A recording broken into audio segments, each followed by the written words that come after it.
ფონდის დაყადაღებიდან მეორე დღეს ნანუკა ჟორჟოლიანი ახსნა განმარტების მოთხოვნით პროკურატურაში მივიდა. იქამდე კი პოსტი სოციალურ ქსელში გამოაქვეყნა და დაწერა, რომ მისი სახლის ჩხრეკა იგეგმება. ჟორჟოლიანი არც იმას გამორიცხავს, რომ მიმდინარე გამოძიების ფარგლებში ბრალი წაუყენონ და დააკავონ. რა მეტყობა, რომ ვინმე შეშინებული ვართ?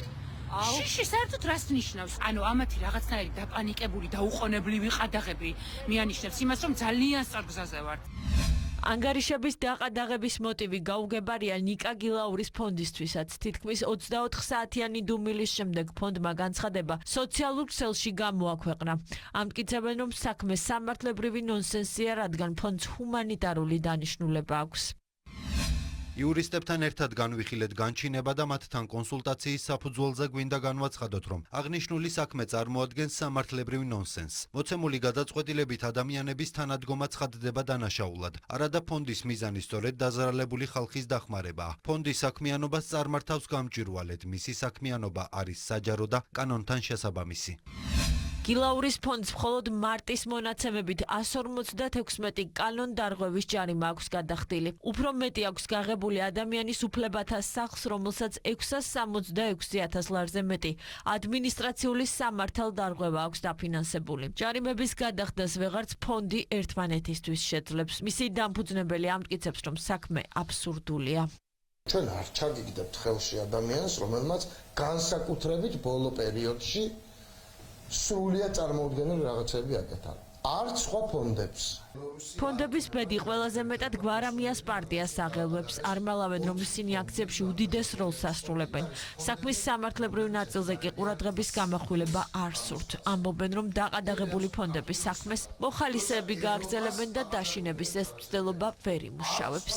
თუ სისტემას გონია, რომ ნანუკას გაჩუმებით ან რომელიმე სხვა ფონდის გაჩუმებით სოლიდარულობას, თანადგომას გააჩერებენ, პირიქით მიიღებენ უარეს, მიიღებენ უფრო მტკიცე სოლიდარულობას, უფრო მტკიცე და სხვა ფორმას ჩვენი მოქალაქეების თანადგომის. ეს ფონდები არ იყო საერთოდ დაკავშირებული მხოლოდ აქციებთან, ამ ფონდებით კეთდებოდა უამრავი სიკეთე, მათ შორის გურიაში რომ მოხდა სტიქია და რომ ეძინა მთავრობას სრული ამ სიტყვის მნიშვნელობით, სწორედ ნანუკას ფონდი იყო და ეს ფონდები იყო, ვინც პირველადი დახმარება აღმოუჩინა ხალხს. აი სიკეთის გაკეთება აგზალეს ფაქტიურად. ოცნების ეგრეთ წოდებული მთავრობა ჩამოყალიბდა ტიპიურ ავტორიტარულ რეჟიმად. მან დააყადაღა ფონდები, რომლებიც ისედაც ძალიან რთულ მდგომარეობაში ჩავარდნილ ჩვენ მოსახლეობას ეხმარებოდა. ფონდები ძალიან მნიშვნელოვან როლს ასრულებდნენ მთელი ამ ხნის განმავლობაში და პროტესტი, რომელიც ხელს და ნერვებს უშლის ქართული ოცნების ხელისუფლებას, ცდილობს, რომ სხვადასხვა მეთოდით ამოქოლოს. გამოძიება კი საბოტაჟისა და საქართველოს კონსტიტუციური წყობილების წინააღმდეგ მიმართული საქმიანობისთვის ფინანსების მობილიზებაზე ნეიტრალური საქართველოს მიმართვის საფუძველზე დაიწყო. ვატო შაქარიშვილი დღესაც ამბობს, რომ დესტაბილიზაციის მცდელობაზე რეაგირება შესაბამისი უნდა იყოს. ახალგაზრდებს, ბავშვებს შეიძლება ითქვას მოუწოდებდნენ, რომ ხარა ბავშვებო წადით მიტინგზე, მსხვერპლი უნდოდათ, სისხლი უნდოდათ და ამაში ხარჯავდნენ ამ ფულს. და დღეს გამოდიან და ეს პოლიტიკური აფერისტები, ეს პოლიტიკური მეძავები გამოდიან და ამბობენ, რომ აი ჩვენ ქველმოქმედება, რა ქველმოქმედება, ნანუკა ჟორჟოლიანი და ქველმოქმედება ისეთი შეუთავსებელია, ისეთი ოქსიმორონია, მეორე ძნელად მოიძებნება. გამოძიების შედეგებს ელოდება მართველი გუნდიც. ქართულ ოცნებაში განმარტავენ, რომ ეგრეთ წოდებული ქველმოქმედებით შეფუთული ფონდები საპროტესტო აქციებზე ძალადობრივ ქმედებებს ახალისებდნენ და მათი მიზანი სახელმწიფოს დაზიანება იყო.